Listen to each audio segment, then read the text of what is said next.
चाहिए girl safety. हमारे माँ बाप ने इतनी दूर से हमें मेरठ जैसे खतरनाक शहर में भेजा है, तो गिद्धरों की फौज मिलकर शेर को नहीं घेर सकते। स्कूलों की स्थिति सुधर रही है, प्राथमिक विद्यालयों की स्थिति सुधर रही है। 3-3 बार प्रत्याशी बदल दिए गए। अभी वायनाड में जाके देखिए, इस्लामिक और आईएसआई के लोग जो है उनके साथ खड़े हैं, और यहाँ देखिए मोदी जी के साथ राष्ट्रवाद और राष्ट्र के लोग खड़े हैं। और तो देवव्रत त्यागी हैं बसपा के उम्मीदवार, अब जिनकी उनकी चर्चा ही नहीं हो रही है। 2014 से पहले लड़कियां उठ जाती थी सड़कों से, अब तो योगी के राज में इतना अच्छा है कि कुछ भी नहीं होता, हम आराम से बाहर तक घूम सकते हैं सब। मुद्दा युवा है, मुद्दा विकास है। देश में जो है इस टाइम जिसकी सरकार है वो राष्ट्र का निर्माण करने में अपना अहम रोल दे रहा है। रावण के राक्षस मंडली मिल करके राम को नहीं हरा सकती। जो है हमें खूब याद है कि दिल्ली जाना पड़ता था तो 3 से 4 घंटे का समय हम रखते थे। आज दिल्ली जाने के लिए 40 से 45 मिनट आपको लगता है। अरुण गोविल चौका लगाएंगे, ऐसा जो है मेरठ की जनता ने मूड बनाया हुआ है। आप सोचिए कि युवा उनको साथ चाहिए या फिर IAS के लोग साथ चाहिए। नमस्कार, मैं हूं लोकेश टंडन और इस वक्त मैं मौजूद हूं मेरठ के IIMT विश्वविद्यालय में। चुनावी समर है और ऐसे में तमाम पार्टियों ने अपने प्रत्याशी उतार दिए हैं। अगर मैं मेरठ की बात करूं तो मेरठ की जो सीट है हापुड़ मेरठ लोकसभा सीट, ये बहुत ज्यादा रोमांचकारी होने वाली है, क्योंकि यहाँ पे शुरू से ही इस सीट को लेकर रोमांच शुरू हो गया है। सबसे पहले अगर मैं बात यहाँ करूं बसपा की, तो बसपा से देवव्रत त्यागी को मैदान में उतारा गया है, तो वहीं भाजपा से राम का किरदार निभाने वाले अरुण गोविल को इस रणभूमि में उतारा गया है। उसके अलावा अगर मैं सपा की बात करूं, समाजवादी पार्टी की बात करूं, तो यहां पर समाजवादी पार्टी से सबसे पहले एडवोकेट भानु प्रताप सिंह को मैदान में उतारा गया। उसके बाद उनका टिकट काटकर अतुल प्रधान जो सरदना से विधायक हैं, उनको यहां पर इस रण में फाइट करने के लिए भेजा। लेकिन अब उनका टिकट काटकर यहां पूर्व विधायक योगेश वर्मा की पत्नी सुनीता वर्मा, जो मेरठ से ही मेयर रह चुकी हैं, उनको पार्टी ने भेजा है और यहां से उनका नामांकन कराया है। तो यहाँ देखिए, यहाँ जो शिक्षक हैं वो मेरे साथ मौजूद हैं, उन्हीं से बातचीत करूंगा और जानने की कोशिश करूंगा कि आखिर इस रणभूमि पर किसकी विजय होगी और क्या यहाँ की जनता के मुद्दे होंगे। उन्हीं से बातचीत करते हैं। मैम, क्या नाम आपका? Thank you so much. मेरा नाम डॉक्टर शुभा द्विवेदी है। मैं विभागाध्यक्ष हूँ जैव प्रौद्योगिकी विभाग की। और चूंकि आप इलेक्शन पे बहुत अच्छी कवरेज कर रहे हैं, और इसमें मैं चूंकि इलेक्टोरल लिटरेसी जो क्लब है IIMT विश्वविद्यालय, उसकी चेयरपर्सन भी हूँ, तो हम एक तो जागरूकता तो कर ही रहे हैं, साथ में जो आपने जो प्रश्न पूछा है कि हमें किन आधारों पे हमें अपना मत का प्रयोग करना चाहिए। अभी रिसेंटली मैंने अमर उजाला में भी एक निकली हुई थी मेरी कुछ पंक्तियां कि फागुन की बयार कहे कि तुम चुनना रंग बसंती और वोट उसी को देना जो लाए अनुपम क्रांति। तो हमें देखना होगा कि कौन क्रांति लेके आ रहा है। क्रांति ये इसमें समझने में कि विकास की क्रांति, क्योंकि देखिए आम आदमी का मतलब ही सिर्फ विकास से है। एरिस्टोक्रेसी खत्म होनी चाहिए, ऐसा मेरा भी मानना है पूरी तरीके से। बिल्कुल, तो क्रांति धरा मेरठ है ये, और यहाँ आप क्रांति की बात कर रहे हैं, तो कौन ला सकता है क्रांति? तो उसके लिए भी 2 पंक्तियां मैं फिर से कहना चाहूंगी कि चेहरे देखकर वोट न देना, पिछला इतिहास उठाना और हो सुनिश्चित वोट सभी का, ये बात आपका दायित्व है कि जन जन तक पहुंचाना। तो चेहरे देखकर तो वोट हमें नहीं देना है, हमें ये देखना है कि हमारा जो मेरठ का इतिहास है या समग्र हमारे भारतवर्ष के गणतंत्र की अगर हम बात करें उसके इतिहास को भी उठाएं, तो हम ये देखें कि जो क्रांति का जो समय रहा है या जो अभी जो जिस तरीके से जो परिवेश चेंज हो रहा है, और देखिए भारत की जो उपलब्धियां हैं वो वैश्विक तौर पे वैश्विक प्लेटफॉर्म पर भी सिद्ध हुई हैं। हम लोगों को हम ग्लोबलाइजेशन की तरफ बढ़ रहे हैं, वसुधैव कुटुंबकम अब जाके पूर्ण रूप से अपना आकार ले पा रहा है। तो इन सब चीज़ों को मुद्दों को ध्यान में रखते सिर्फ हमें ये नहीं देखना है कि हमें सुबह की 2 रोटी मिल रही है या शाम की 2 रोटी मिल रही है। उस रोटी से भी बढ़कर देश का भविष्य है, जो आने वाली जो पीढ़ियां हैं उनके भविष्य को सुरक्षित करना है। तो उस आधार पर आप समझिए और विकास को अपना आधारभूत एक विषय बनाइए और उसके आधार पर आप वोट देने जरूर जाइए। और देखिए कि पिछले 10 वर्षों में, 15 वर्षों में, 20 वर्षों में क्या नैतिक और मूलभूत परिवर्तन हुए हैं और हमें कौन सी सरकार चाहिए, कौन सा प्रत्याशी के तौर पर हमें उसको वोट देना है। मैम, क्या लग रहा है आपको, क्या होना चाहिए मेरठ में, किसको हमें वोट देनी चाहिए? क्या कुछ बदलाव 15-20 साल में आया है जो आप बता रही हैं अभी? जी, मैं देखिए अगर हम बात करें तो एक तो स्वच्छ भारत अभियान की भी बात कर सकते हैं, साथ में उन्नत भारत अभियान की भी मैं कोऑर्डिनेटर हूँ। और जैसे मैं यहाँ पर 5 गांव हमने गोद भी लिए हुए हैं, तो मैं जाती रहती हूँ, मेरा भी कुछ से अभियान रहते हैं, जनसंपर्क भी रहता है, लोगों से मिलती भी रहती हूँ। तो पता चलता है कि नहीं, हम शिक्षा के क्षेत्र में भी बढ़ रहे हैं। हमें पता चलता है कि हमारी जो डेली की जो मूलभूत आवश्यकता है वो पूरी हो रही है। कई सारे जो गरीब हैं वो गरीबी रेखा से क्रॉस ऊपर आ चुके हैं, मतलब उनको अब वो टैगलाइन नहीं दी गई है कि वो गरीबी रेखा में है। तो यही जो बदलाव है जो हम लोग देख पा रहे हैं, प्लस स्कूलों की स्थिति सुधर रही है, प्राथमिक विद्यालयों की स्थिति सुधर रही है, जो टीचर्स हैं वो भी अपना मतलब एक तरीके से पूरा योगदान कर रहे हैं। पहले हम देखते थे कि भाई बहुत सारी चीजें, बहुत आराम की नौकरी हुआ करती थी, देखिए शिक्षण में हूँ मैं, लेकिन मैं आज कह पा रही हूँ कि नहीं, हम बहुत अच्छे से काम कर रहे हैं, और जो जितना भी शिक्षक है वो बहुत ही अच्छे से कार्य जो है वो कर पा रहा है। तो ये जो बदलाव सरकार की तरफ से ही, जो गवर्नमेंट के निर्देश है, वहीं से हो पा रहा है। तो बिल्कुल संजीव मिश्रा जी भी हैं। संजीव मिश्रा जी यहाँ पे डिप्टी डीन हैं। संजीव जी, क्या कहते हैं, क्या बदलाव देखा है आपने, क्या मुद्दे रहेंगे इस बार आपके पॉडकास्ट को लेकर? देखिए, मुद्दा युवा है, मुद्दा विकास है, मुद्दा सड़क है, मुद्दा पानी है, मुद्दा बिजली है, मुद्दा रोजगार है, मुद्दा आत्मनिर्भर भारत है, मुद्दा नारी सुरक्षा है, मुद्दा गरीबी है।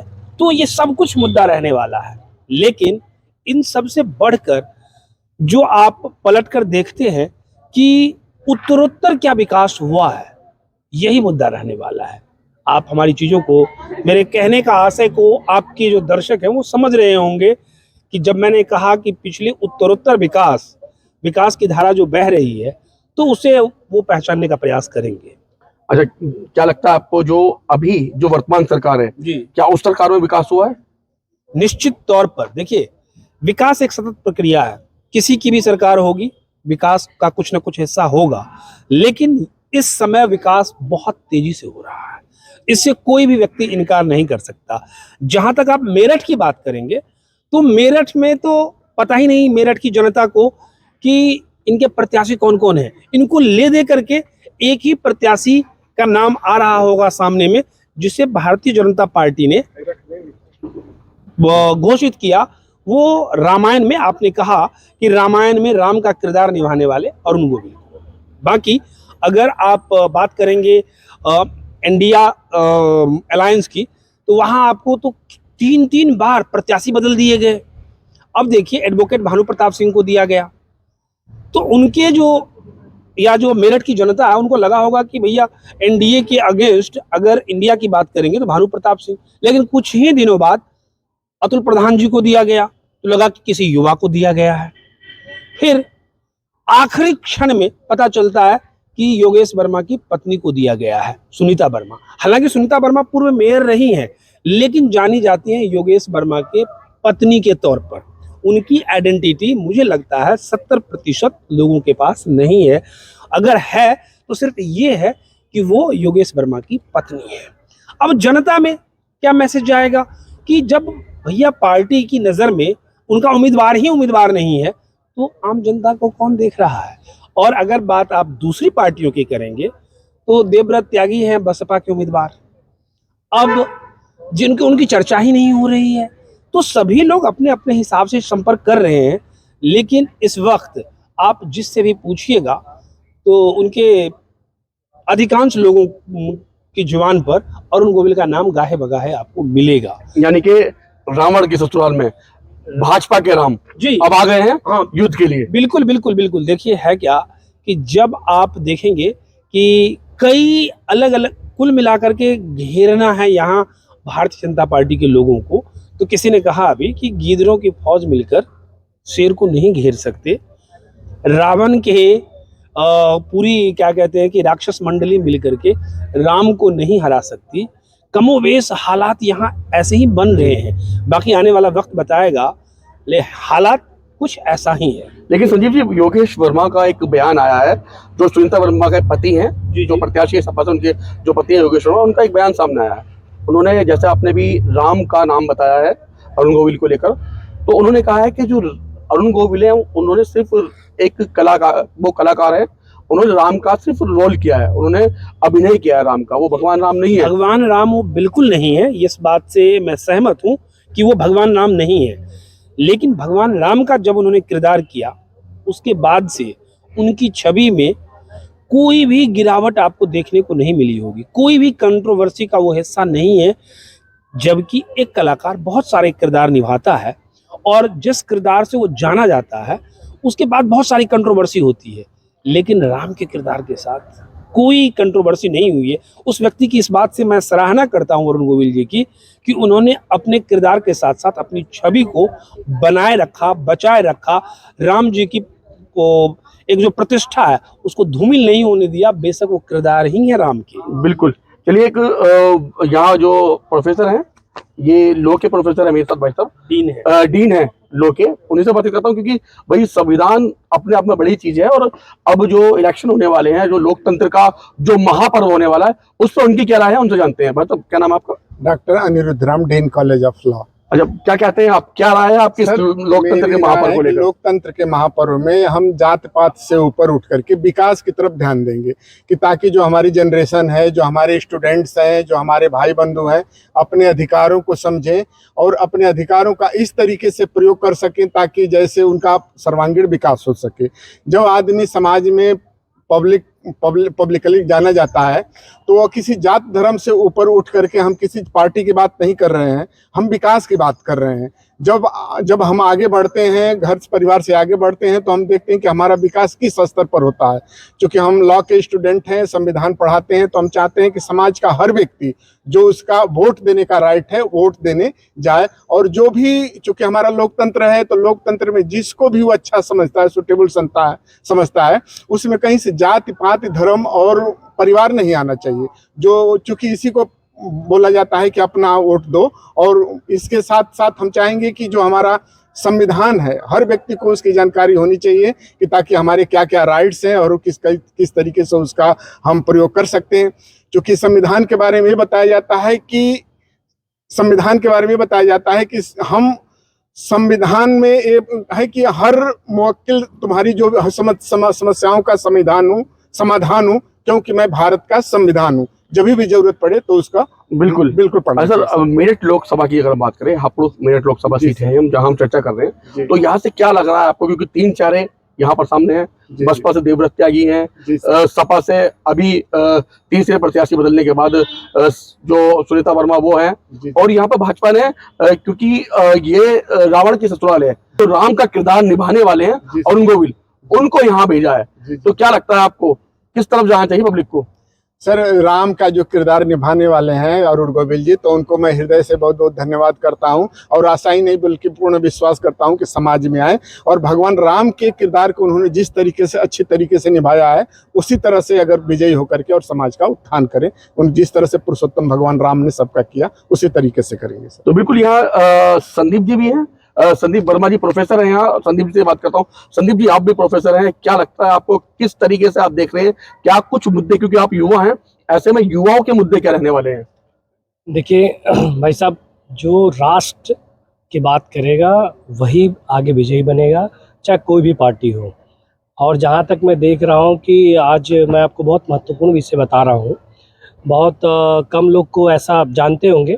जब हमारा देश आज़ाद हुआ था 1947 में, तो उस टाइम पे डॉलर की जो वैल्यू थी, रुपए की वैल्यू थी, उसके बराबर थी। अब उस समय जब डॉलर की और पैसे की वैल्यू बराबर थी, तो फिर हमारे देश में आज डॉलर की वैल्यू 85-88 रुपए के करीब हो गई।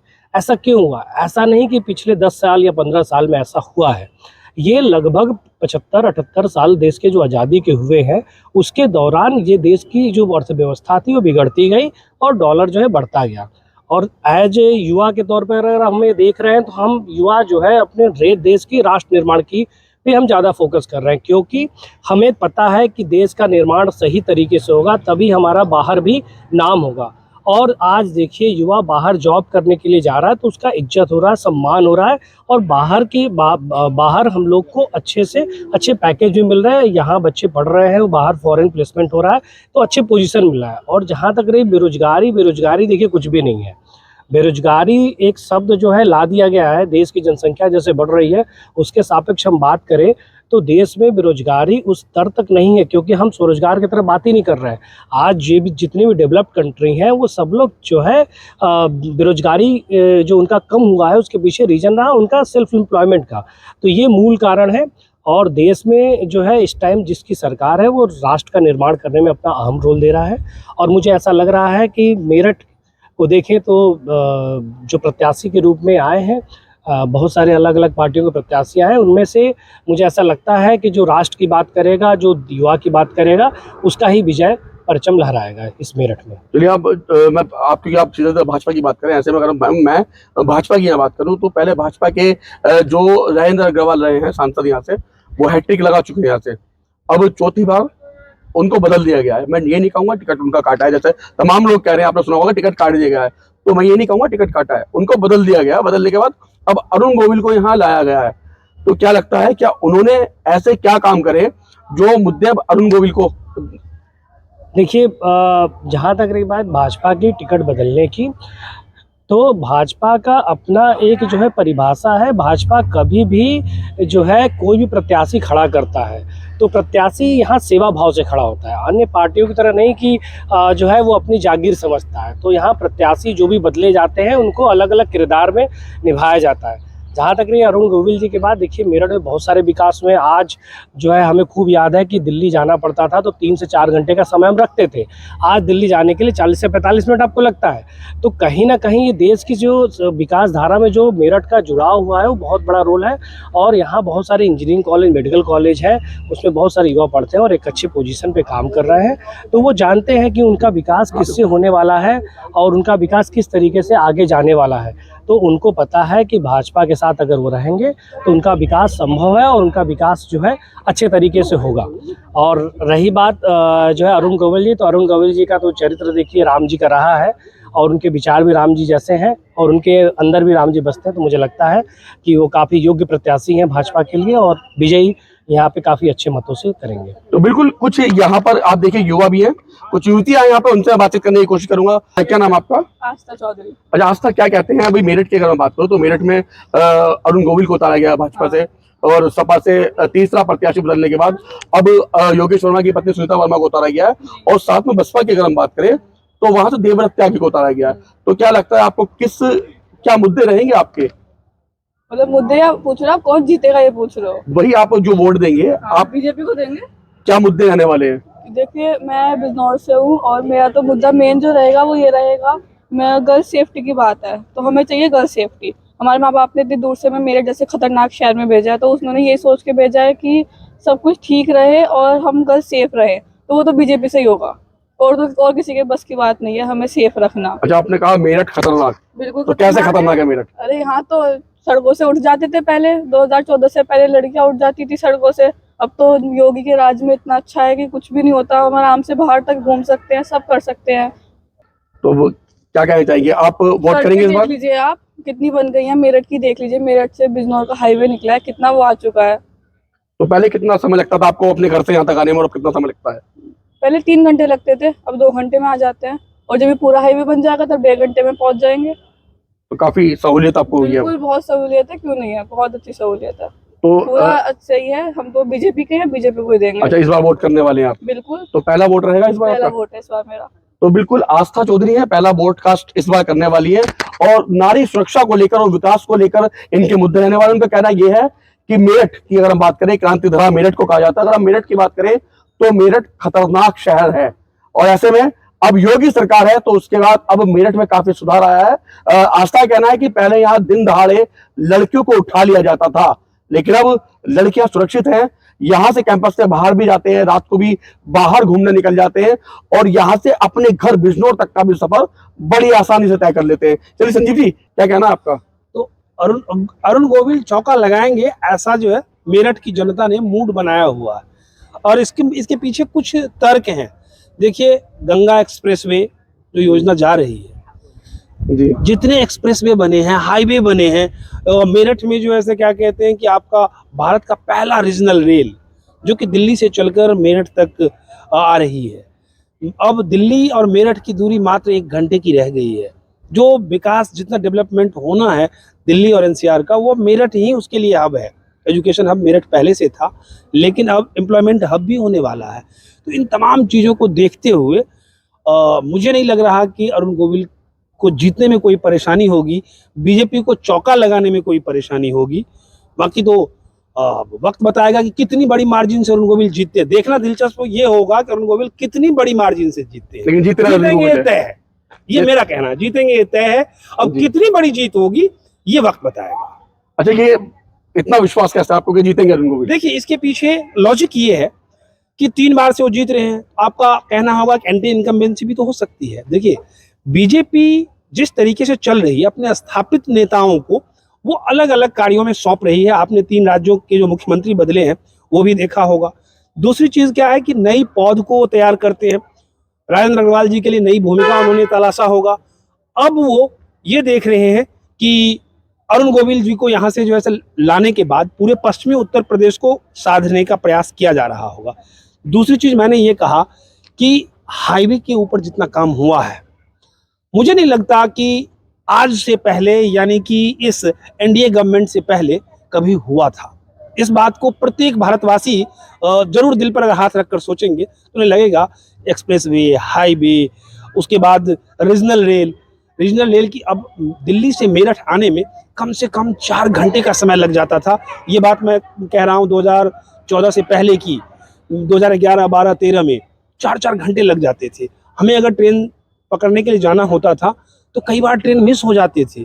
लेकिन अब आपको कई साधन हैं, कैसे भी आप जा सकते हैं, टाइम पर आप पहुंच जाएंगे। तो ये तमाम चीज़ें पुख्ता सबूत हैं कि आपको गवाही देते हैं कि अरुण गोविल के जीतने में कोई संशय नहीं है। और दूसरी चीज जो आसान कर देती है, विपक्ष का एक नहीं होना, विपक्ष के उम्मीदवारों का बार बार बदलना, ये तमाम चीज कहीं ना कहीं भारतीय जनता पार्टी और अरुण गोविल के पक्ष में जा रहा है। कहीं ना कहीं नुकसान देने वाली है समाजवादी पार्टी को। ये निश्चित तौर पर केवल समाजवादी पार्टी को ही नहीं, पूरे विपक्ष को नुकसान देने वाली है। क्योंकि समाजवादी पार्टी ने तो ये क्या मजाक बना दिया यार। एक पार्टी को आप, एक व्यक्ति को आप टिकट देते हैं, उस पर आपका भरोसा नहीं है, टिकट बदल देते हैं। उस पर भी भरोसा नहीं है कि युवा को आपने इतने अच्छे, क्या कहते हैं कि अतुल प्रधान को आपने दिया था, उसको बदल दिया।